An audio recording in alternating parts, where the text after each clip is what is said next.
Hi guys, it's Craig from C&NOnline and we're back for part 2 of Edge of Space. Right, like I explained to you before, in this video we're going to try and build this little Firefox thing that is in the mini pet subtool just to show how it's done. Luckily for me, obviously because of my playing in the game and that, I've got enough minerals to obviously go and make it. So I bring up the knowledge bar, which is under my little toolbar here at the side, knowledge, and it brings up my components, which obviously I have to do.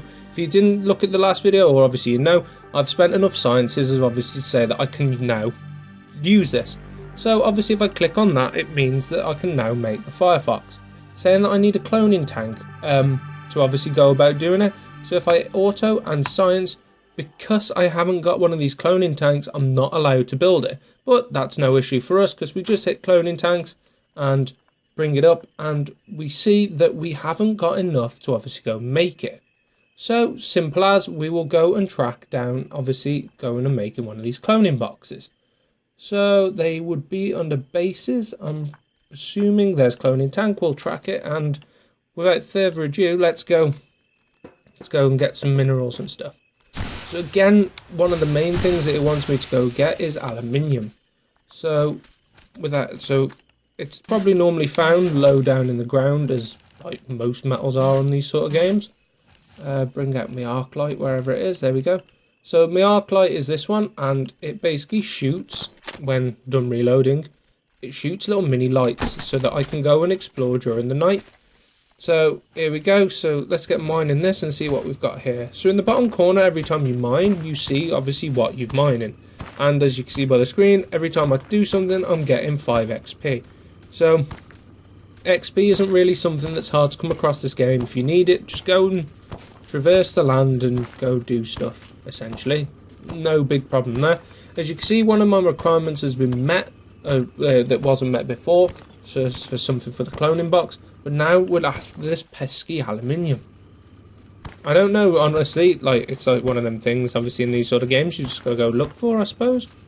But I think some things on this game especially, and obviously other games in general, it's very hard to come by certain types of stuff, but hey ho.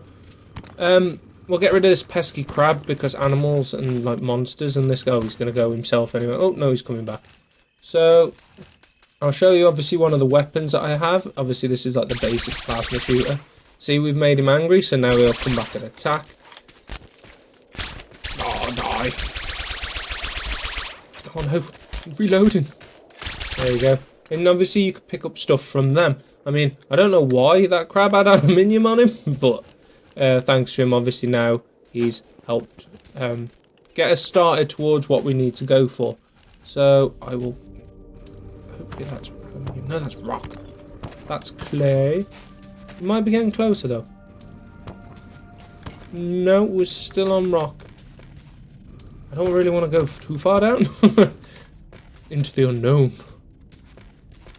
I mean, if that's the case, we might as well just go kill those pesky crabs, like up at the top, if they're carrying aluminium on them. So they're like rock, like iron crabs essentially. Oh, this is another thing. Trying to find where you come down in like big caves like this can sometimes be a pain. So it's always, obviously in these sort of games anyway, it's always best to obviously mark your way. I mean, here we go.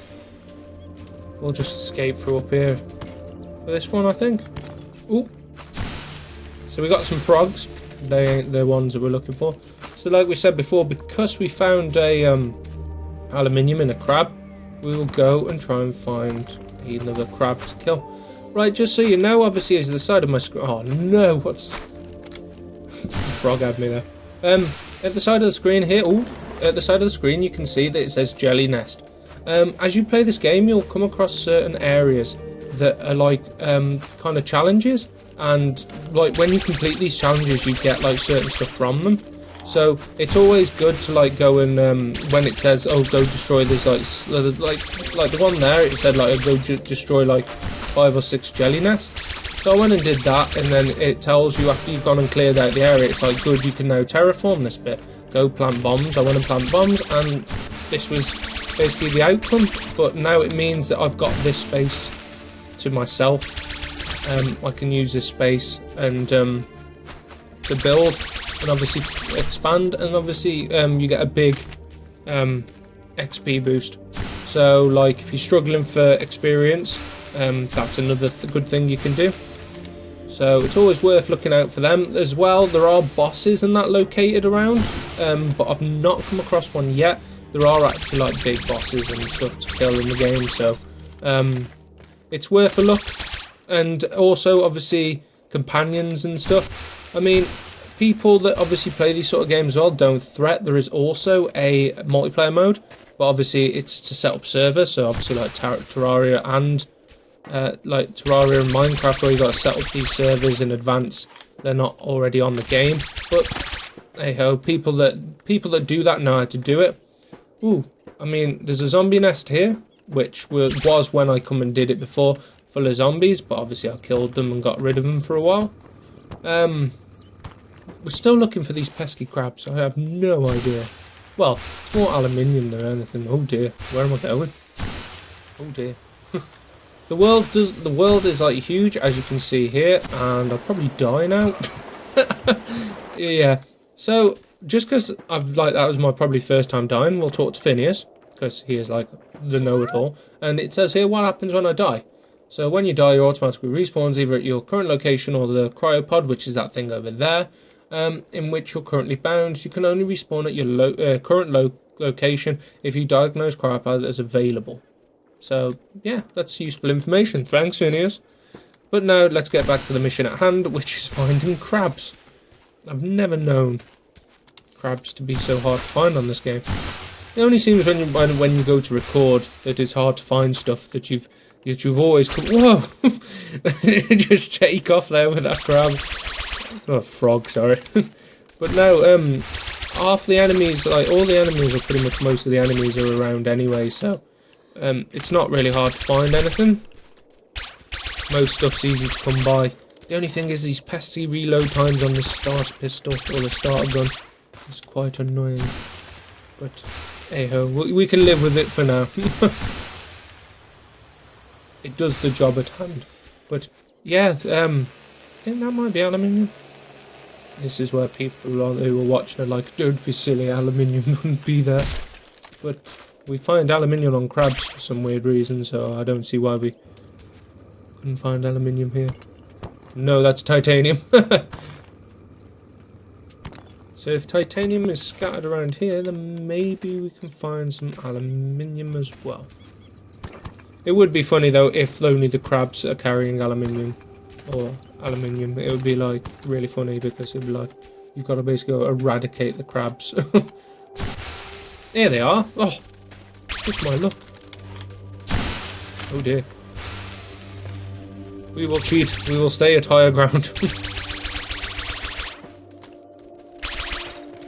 Yeah, so obviously at this minute in time my health is perfectly fine because I've got my overshield.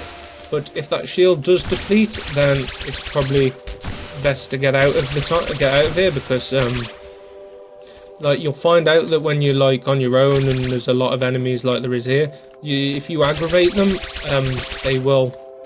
they're like really like quick to kill kind of thing. So best thing would be to obviously make sure that you keep an eye on your health up in the top corner there, and make sure that because you can buy obviously potions, or you can like from the craft menu you can craft obviously potions and whatnot. So if you are low on health, just simply go and craft some potions and whatnot, and you'll be perfectly fine. But for now, obviously, because we're short on time, because we don't really want to bore you with these long videos, I will try and Rambo style this aluminium out of this kid, or at these crabs. I mean, I did pick up a new gun, maybe that. It's like a laser! It seems to do more damage, but... Oh, did I not get anything from that crab? Oh, what? Rubbing me blind.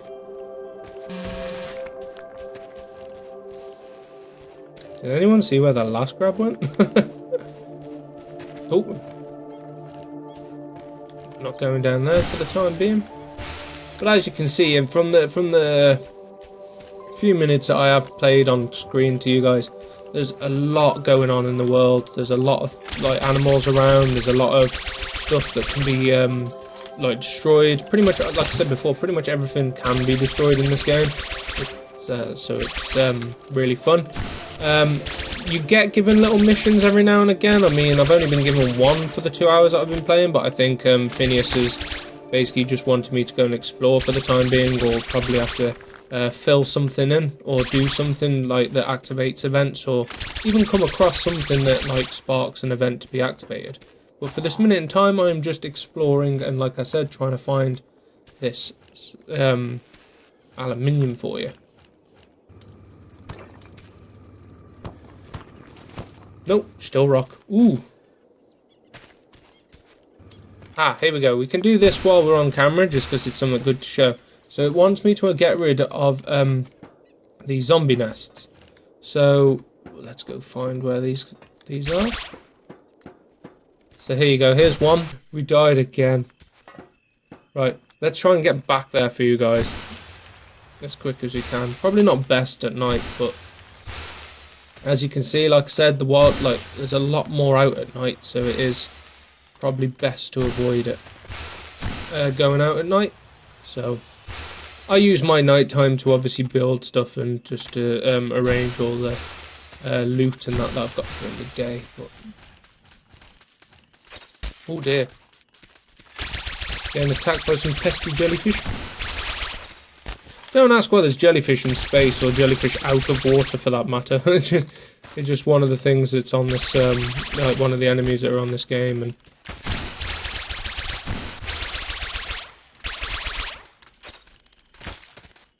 jump around.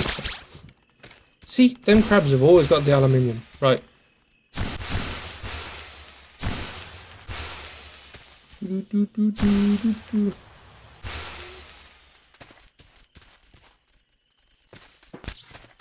Here we go. Right, here we go. We're back at the zombie. Oh dear. We're going to die before we've even started. So yeah, when you get like this, it's kind of annoying when you run out of fuel and that for the jetpack, but basically avoid doing that. Right, we'll end it there just because we don't want to obviously drag these videos on. That is part 2. Basically, I'm going to say again, as I'm going to say at the end of every part, if you've seen enough of the game, or you like these sort of games, Edge of Space is now available to pick up on Steam for $10.99. So it's worth a look out. It's tons of fun, and this is Craig signing off from part 2. So see you in the next video, guys.